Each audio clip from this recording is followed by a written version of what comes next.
Well, I have a bit of a follow-up video for you guys today, and you know how we talked about the Online Safety Act, might be the end of the internet, and I was maybe being a bit hyperbolic? Yeah, we weren't being hyperbolic, sadly. Just because, guess what happened? I have made some new discoveries as of late, and in my opinion, maybe it's just me, maybe it's just me, but I think this censorship stuff is getting ridiculously out of hand. Like, it's kind of insane how it's all compiling into like one big incident. For all my conspiracy buffs out there, you guys may have been onto something. But I want to show you guys this Reddit post here where it talks about YouTube has already put de-identification into effect. I am not going to give out my personal information just so that I can comment on a video. Now, my head was initially scratching. I said, what does this post even mean? So I actually took a look, and it turns out that YouTube is actually going to roll out some AI that's going to be doing some verification. Now, before we get into it, the only people who give YouTube their ID is YouTubers who make content because, shocker, you might be able to make money off of this platform. So you have to give in your ID if you want to make money off of it. That makes sense, right? You're earning money, you're earning revenue, you got to pay taxes. So, yeah, you got to give YouTube your ID so they can verify it and all that. So that's basically the only people that I know on YouTube who give out their ID willingly because, you can make money off of it. So that's where we're at now. But I do want to read some of this from what I have here because it's kind of insane how one part, like the Online Safety Act going into effect, just spiraled a bunch of this into, whatever we have here. So we're going to read, and says, people come to YouTube to learn and be entertained. This is true even for the youngest audiences, and it's why we remain laser focused on making sure they have a safe and age appropriate experience. Over 10 years ago, we launched YouTube Kids, and 4 years ago, implemented supervised accounts for preteens and teens. Okay, so far so good. Gotcha. Back in February, we shared that we would soon introduce technology that would distinguish between younger viewers and adults to help provide the best and most age-appropriate experiences and protections. Over the next few weeks, we'll begin to roll out machine learning to a small set of users in the US to estimate their age, so that teens are treated as teens and adults as adults.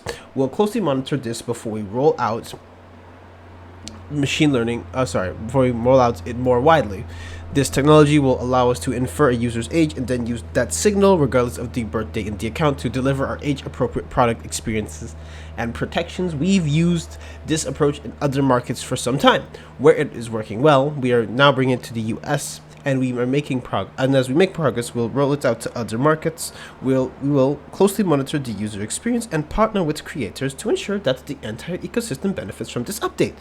So, if this doesn't sound like a post-apocalyptic movie, I'm going to tell you it is, because we're going to read how it looks in a second, but from what I am understanding here, and from what they're basically saying, they're just going to say, hey, are you 15 years old but you're born in 1999? We're going to find out. And to be honest, how many of you, if you ever had access to a computer when you were younger, tell me how many of you ever put in an older age range so you could play a game or something? I have two hands up. I've done it so many times I can't even count. Okay? And so the reason why they're even doing this is, I can't speculate too much, but I believe that the Online Safety Act especially has spiraled a bunch of these ideas into control, or put these out in the open. Because when you look at it here, as soon as that act passed, every single big website started give me your ID, give me your user verification. Here, we even have GTA Online saying you gotta sign in for you to give your ID to play a game. To play a video game. Are you insane? You paid for it, and you have to give your ID for it. Anyways. Point is, it's actually ridiculous how out of hand this has gotten in the first place. But it gets worse. So, apparently, here's how it works, where it says here, we will use AI to interpret a variety of signals that help us determine whether a user is over or under 18. These signals include the type of videos a user is searching for, the categories of videos they have watched, or the longevity of the account. When the system identifies a teen user, we'll automatically apply our age-appropriate experiences and protections, including disabling personalized advertising, which should be disabled for everybody in the first place, but less, turning on digital well-being tools, adding safeguards to recommendations, including limiting repetitive views of some kinds of content. If the system incorrectly estimates a user age to be under 18, they will have the option to verify that they are 18 or over, such as using a credit card or government ID. We will allow we only allow users who have been inferred or verified as over 18 to view age-restricted content that may be inappropriate for younger users. So, my big question is this, okay? And this is my question. So, what if you are 60, okay? You just made your YouTube account, and you put on stuff for your grandchildren, and on an iPad you put on Cocomelon, okay? It's just a hypothetical situation. And so, if this old person just made their account, and then they get hit with this, guess what? You gotta give ID. That is the dumbest decision I've ever seen. And by the way, it's not even going to the UK, by the way, it's going to the US. So that tells you where everything is at right now. It says here, like, our continued work to support kids, teens, and families. YouTube was one of the first platforms to offer experiences designed specifically for young people, and we're proud to again be at the forefront of introducing technology that allows us to deliver safety protections while preserving teen privacy. Families trust YouTube to provide a safe and enriching experience and will continue to invest to protect their ability to explore safely online. So if they want to explore safely, why don't they get rid of all these degenerate ads that are on the website if they want to protect children so much? Just a thought.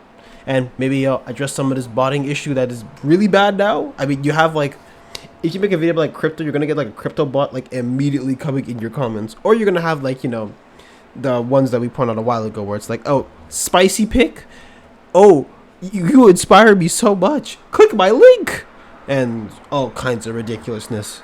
So yeah, that is where we're at in terms of censorship here. So essentially, because of the Safety Act, in my opinion, it has become very much like a speed run to how do we basically like monitor people going online in the first place. And by the way, it's not like you're not being monitored anyway. I mean, how many times have you been with your phone, you'll say, I don't know, sneakers, and you're gonna get a shoe ad. It's not a coincidence. But anyways, so moving along here, if we keep going, another example I have is that apparently Spotify has also been doing this as well. So it says here, Spotify is requiring users in the UK to verify they're over 18 to view certain age-restricted content.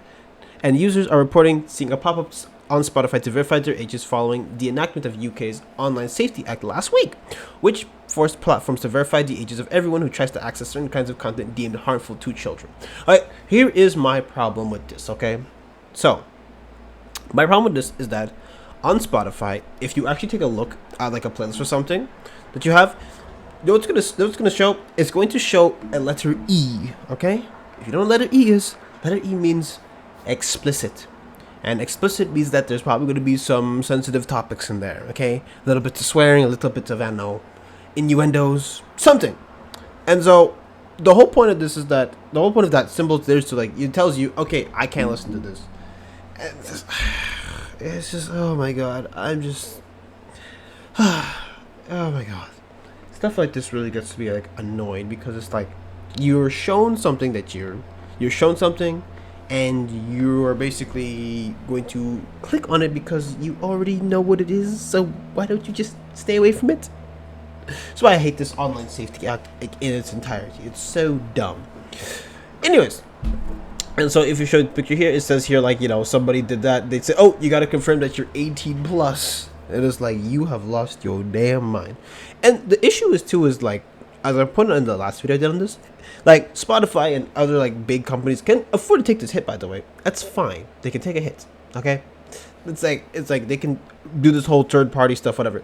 Smaller websites, on the other hand, won't be able to do that exactly. So it's basically just pushing people also into like a monopoly of sorts. So it's basically all just bad. Yeah, it's just bad. But anyways, point is that it keeps going on. Even this here, what I have here for you guys, like on Twitter, someone posted something here, and due to local laws, we are temporarily restricting access to this content until X estimates your age. Do you know how insane that is? You can't even look at stuff until you know, put your stuff into an algorithm and all kinds of nonsense. You see why it hurts my brain? Because it doesn't make any sense. Well, it makes sense, but it doesn't make sense for me. You know what I mean? So yeah, it's pretty bad. But there's an incident I didn't talk about some time ago that we're going to do a little bit of a revisit, because it kind of ties to this as well, into why I believe that, you know, this whole censorship stuff is getting even worse.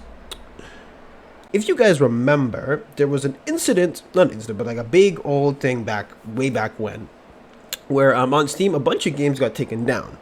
And so, if you actually look at this thread over here, it says here Valve gets pressured by payment processors with a new rule for game devs and various adult games removed. So, a bit weird, right? You know, games getting removed out of nowhere. And so, it says here Valve has added a new rule to the onboarding game guide for developers, noting that payment processors get a say in what stays on Steam. Ridiculous, I know. Recently, a number of people have noticed and posted across various Reddits that PayPal has been unavailable for days, so it's possible that it's coming from PayPal, but nothing has been confirmed on that. On Steamworks, the new rule noted under what you shouldn't publish on Steam, content that may violate the rules and standards set forth by Steam's payment processors and related card networks and banks or internet network providers, in particular certain kinds of adult-only content. SteamDB noticed this and also noted in a Blue Sky thread how numerous incest games have been removed. So now it sounds, I know it's pretty degenerate titles, incest games. I mean, you're never going to catch me playing this stuff, but it was there. Now, what is the problem with this? The problem is that the payment processors get a say in what you get to buy, which is really dumb because you chose to buy it and they're supposed to be an impartial service. But I guess pressure from the outside also is, getting to them. And if you're, in case you're wondering who in God's name put this out into the universe, you can thank Collective Shout. We'll get to them in a second, but Collective Shout is the reason why we're here in the first place. So anyways, so if you actually look at the list here, I mean sorry, some of these titles are crazy. Redemption of Leeway, Sex Village, Slave of the Police Officer. Sorry, like I said, really degenerate, but it's still like, if you want to pay for it, I mean, who am I to tell you not to pay for something? You know what I mean? But anyways, so the reason why I have a specific disdain for Collective Shout is because they, for like the longest time, have been trying to get rid of like M-rated games or something like that, or like trying to get rid of, more mature video games, okay? Because it depicts violence against women, which is kind of insane, but whatever. The game tells you it, but we'll get to that. So the reason why you have all these games being taken down is because, Collective Shout comes around and say, oh, these games have, depictions of, really adult stuff in it. And so the payment process is like, okay, well, because this stuff is a bit too, degenerate, and we don't want to lose some potential clients or get in some potential, trouble, we'll just take it down. We'll just ask them to take it down. And so that's how we have it here. But what if I told you that Collective Shout is also trying to take down GTA 5? So back in 2016, you have here talking about Target and Kmart remove R+ games from stores. And guess what here? It says here, Grand Theft Auto 5 is taking it, committing sexual violence and kill women. By the way, in GTA, you can kill anybody. It's not just a woman. You can also run people over in wheelchairs. So you can also go after disabled too. So what are they talking about? Like, it's not like, it's like a universal thing. And it's not like it's the only focus of the game. You have an option to be a criminal. And when you do it in the game responds by sending police after you, okay? And to the point where, like, the FBI or the FIB in the case of GTA, because that's the parody, will come after you. So it's like, what are you talking about? What are you talking about? And their worst crime yet was, like, this talking about taking over, like, Detroit Become Human. Now, I know that game has its fair share of memes, all right? I'm aware of the memes. But from my understanding, okay, the game takes itself pretty seriously when it comes to its story. You find some stuff like, a child abusing a father abusing a child, which, I mean, if you played the game, in which I'm assuming these people didn't, it's taken pretty seriously. So it's like, what are you guys talking about? Even so, when I see stuff like that, I'm just like, what are you on about? Because even then, a lot of games have violence against men, but are you taking violence against men out? No. Violence against disabled people? No. So why is it always children and women and blah blah? You know why they do it? It's because they're telling you this so that they can just be like, oh, you disagree? You don't care about the children. It's like, no, you're not really defending the children properly. So, regardless of that. But I want to do a little experiment for you guys. Okay, ready? So, on screen, you're going to see 4 games that I bought. All right? There's a bit of a trend with these games. And I want you to tell me what is it that is the trend. Okay? You have 15 seconds. Okay?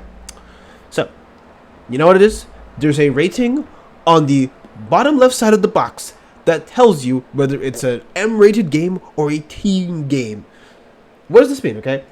That just means if you're going to play this game, you're going to get some get some violence. You might get some stuff that's a bit sexual. You might get some stuff that's a bit, less tame in the case of a teen game. You're gonna get some violence. So, why would you want to take these down when people are going out of their way to buy it?